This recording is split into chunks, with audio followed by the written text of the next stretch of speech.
আসসালামু আলাইকুম ওয়া রাহমাতুল্লাহি ওয়া বারাকাতুহু। সাংবাদিক বন্ধুগণ, আজকে আমাদের কনসেনসাস কমিশনের আমন্ত্রণে জামাত ইসলামীর 5 সদস্যের প্রতিনিধি দল আমরা আজকের এই মত বিনিময় সভায় যোগ দিয়েছিলাম। আমাদের দলের নেতৃত্ব দিয়েছিলেন বাংলাদেশ জামাত ইসলামীর সম্মানিত কেন্দ্রীয় নায়েবে আমির, বাংলাদেশ ইসলামী ছাত্র শিবিরের সাবেক কেন্দ্রীয় সভাপতি ডক্টর সৈয়দ আব্দুল্লাহ মোহাম্মদ তাহের, সাবেক এমপি। তিনি এখন আমাদের পক্ষ থেকে তিনি ব্রিফ করছেন। ডক্টর আব্দুল্লাহ মোহাম্মদ তাহের, এই যে এখানে বললেন সব। সম্মানিত সাংবাদিক বৃন্দ, আসসালামু আলাইকুম ওয়া রাহমাতুল্লাহি ওয়া বারাকাতুহু।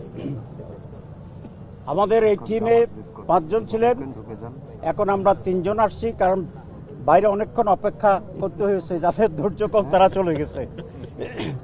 আমার ভাইয়ে যিনি আছেন আমাদের দলের মাননীয় সেক্রেটারি জেনারেল এবং সাবেক এমপি মিয়া গোলাম পরোয়ার অধ্যাপক, এবং আমার ডানি যিনি আছেন তিনি একজন সাবেক এমপি, আমাদের দলের অ্যাসিস্ট্যান্ট সেক্রেটারি জেনারেল জনাব হামিদুর রহমান আজাদ, আর আমার নাম তো আপনারা ইতিমধ্যে শুনেছেন। আমি প্রথমে জামাত ইসলামীর পক্ষ থেকে আপনাদেরকে ধন্যবাদ জানাই। দীর্ঘ সময় ধরে আপনারা এখানে উপস্থিত আছেন।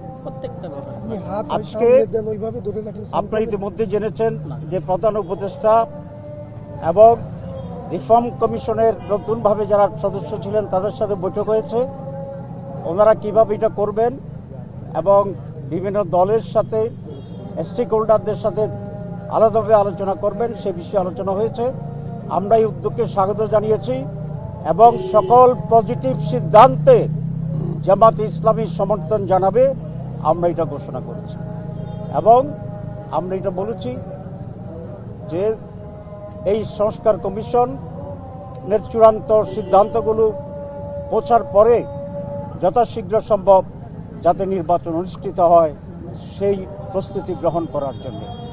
আজকে মূলত এটাই ছিল জিস্ট অফ দি ডিসকাশন।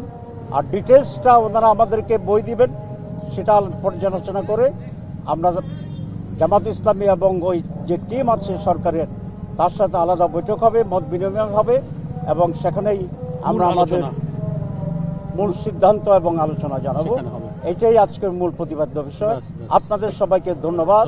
আসসালামু আলাইকুম ওয়া রাহমাতুল্লাহ।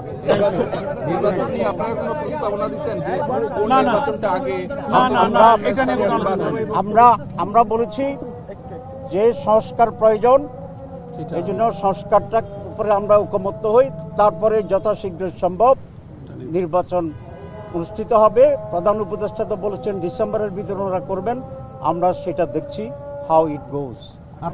নির্বাচনের আগে স্থানীয় নির্বাচন চেয়েছেন কিনা?